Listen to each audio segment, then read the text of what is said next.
ถือแล้วทุกคนถูกนี่นกขั้วโอ้อันนี้มันรุดนี่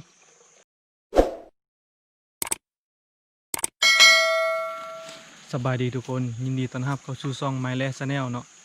มื้อนี้เราจะไปใกล้ตังนกกินน้ำเนาะเราเอาตัวนี้ไปใกล้ตังใกล้ไว้เวลานกมาลงกินน้ำมันจะมาจับตัวนี้เขาเนาะส่วนเราจีใส่แนวใดนั้นหรือว่าวิธีใส่นั้นเราติดตามรับชมเนาะเราติดตามรับชมต่อไปเนาะนี่ต้องเห็ดเป็นแป้นเนาะ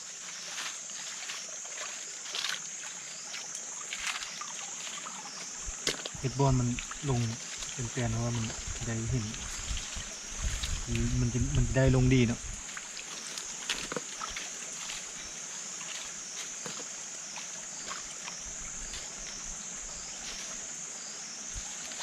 แปลงให้มันเป็นแป้น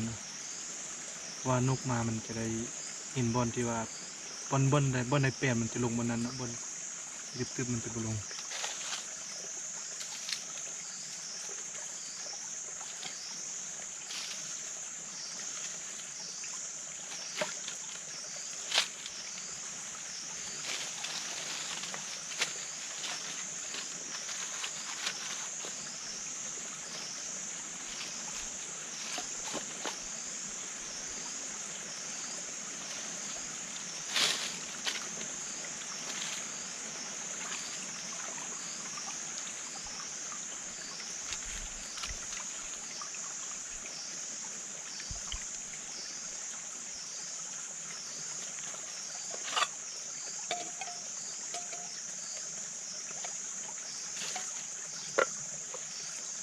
นี่ล้างก็เนาะเวลาเอากูออกมันจะบุติดไหมล้าง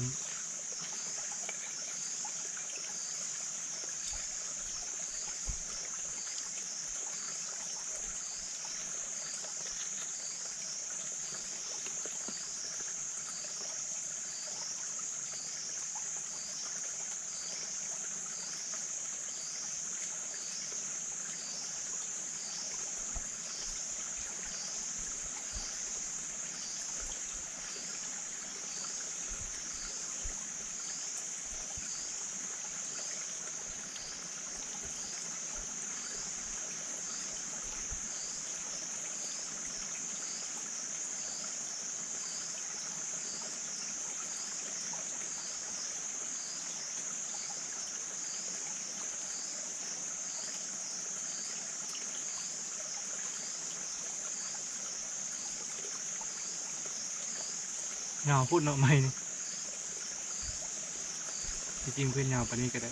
เพ็ดสั้นๆก็ได้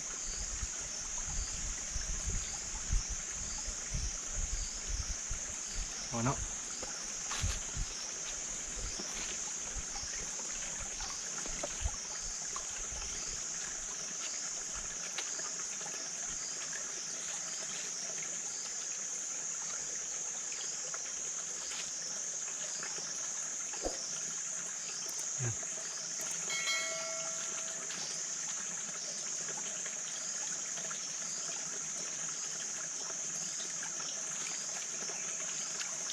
นกมันจะลงกินน้ำ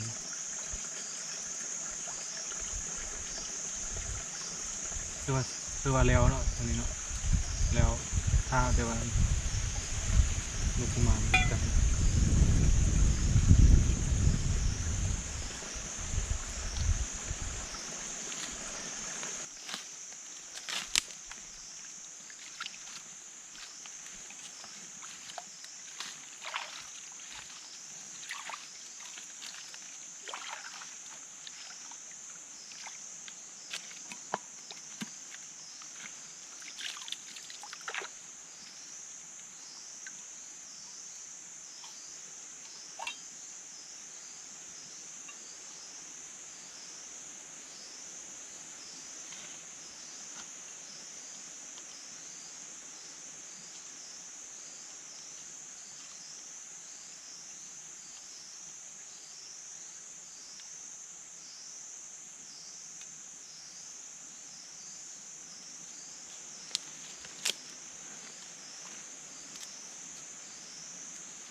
ตอนนี้เขาก็ใส่สำเร็จเรียบร้อยแล้วเนาะแล้วรอท่าอีกประมาณ3 ชั่วโมงเนาะแล้วเราจะมายามมาเบิ้งเนาะไปจะถือบ่มื้อนี้นี่ฟ้าบดเนาะนกน่าจะบ่ลงดีมื้อนี้เพราะว่าฟ้าบดหนาวเนาะเท่านี้นกน่าจะบ่ลงดีเดี๋ยวท่าอีกประมาณ3 ชั่วโมงเราจะมายามเบิ่งเนาะมาเบิ่งว่ามันสิถือบ่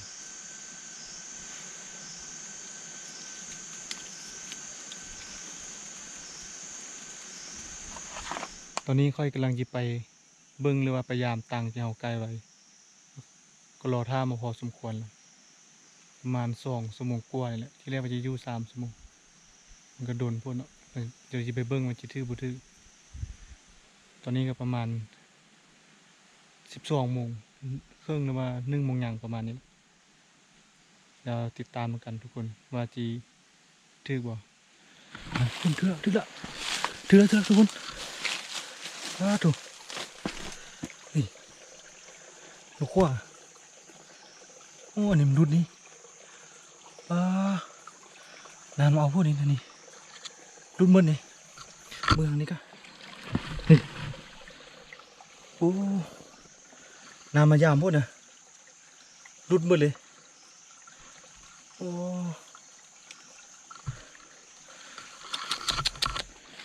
ไม่เลย2-3 ตัวนึงนี่ถูกรุดมืดเลย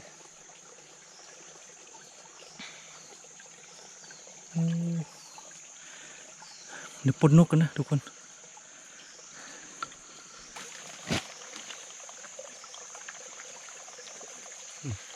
ข่วง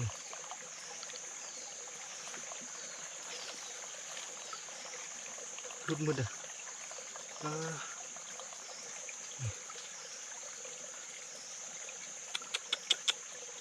โอ้เสียดายเลย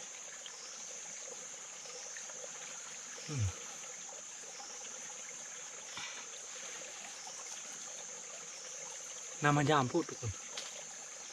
นานมาก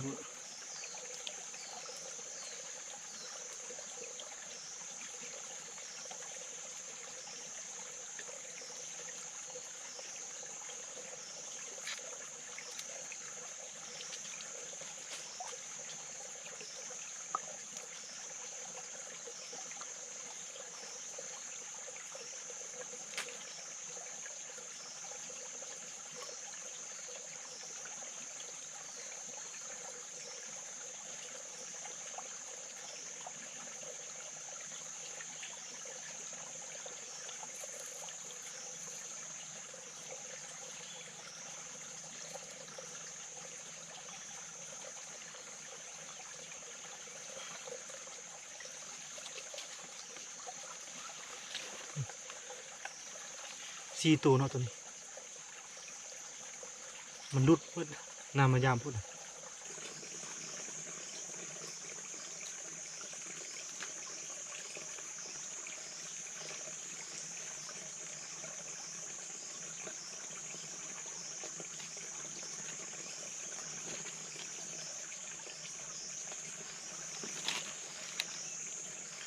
นานมาเอาพูดเนาะ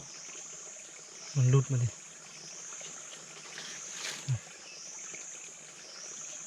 ดึดได้แต่แถวนี้บ่ได้เลยมันรุดมันพายหมดเลยนานมายาม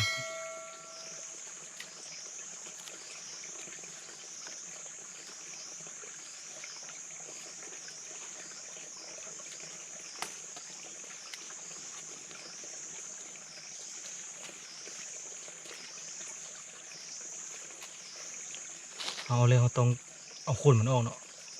เพราะว่าเขาจีห้างไม่เขาจะใส่ไม่เดี๋ยวกันบอออกแล้วมันตัวอื่นมาเห็นมันจะไปจับเนาะ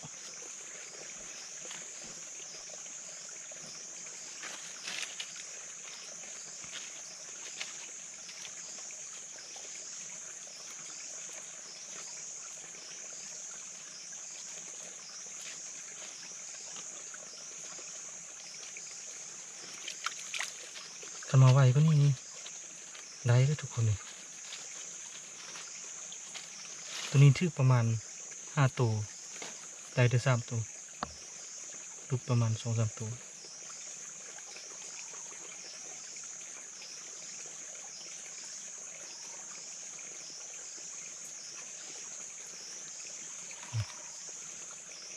ใส่คืนเนาะ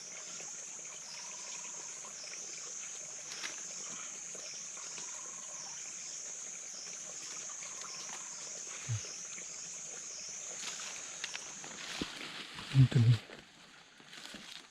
ตัวนี้ก็ถือแล้วทุกคนตึกแล้ว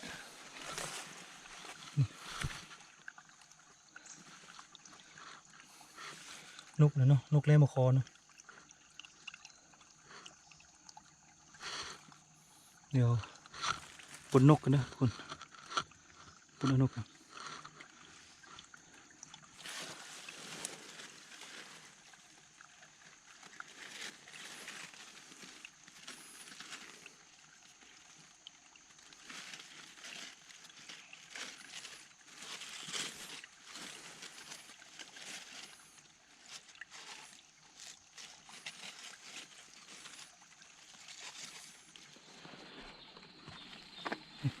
หลังนี้ก็ถึงเนาะ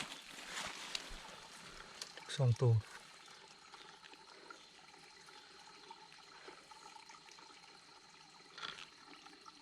ถึง2 ตัวเนาะว่านกคือว่าคอแดงหมดเลยเดี๋ยวปนนกกันทุกคน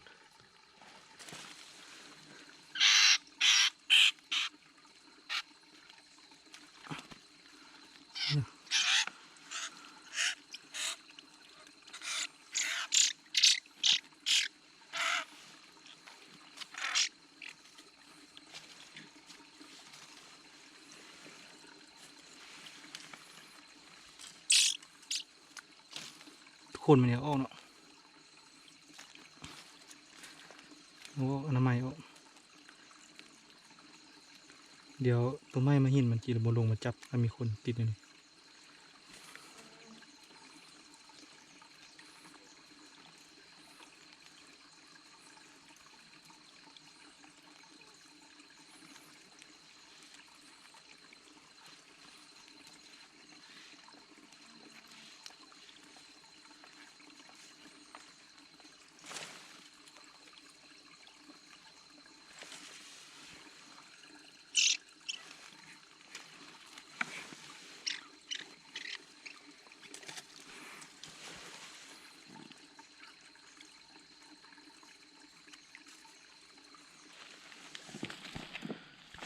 ที่กันเนาะหลังนี้นกมา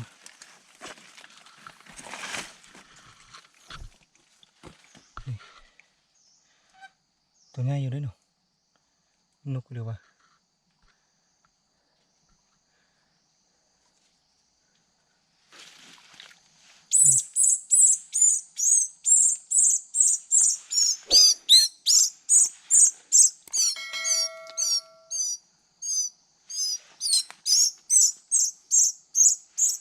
ต้องบอกกันเนาะว่า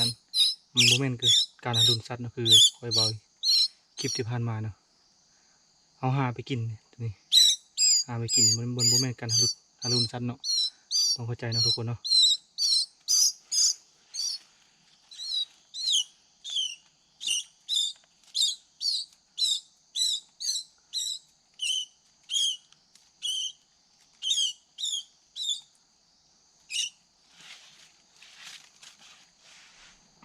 เดี๋ยวมามึงผลงานที่เรามาใกล้ตังมื้อนี้เนาะว่าได้จากตัวให้มาเบิ่ง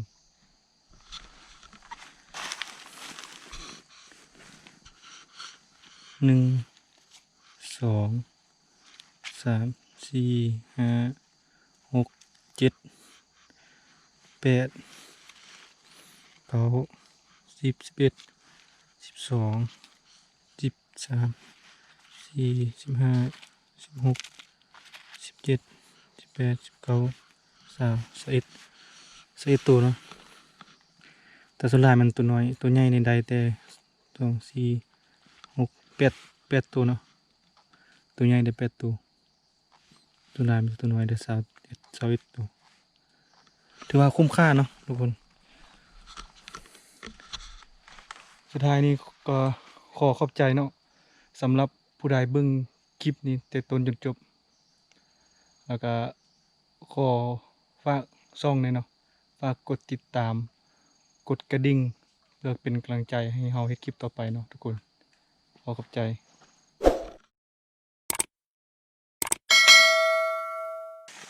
อืมถือถืออยู่ทุกคนนกน้อยนกน้อย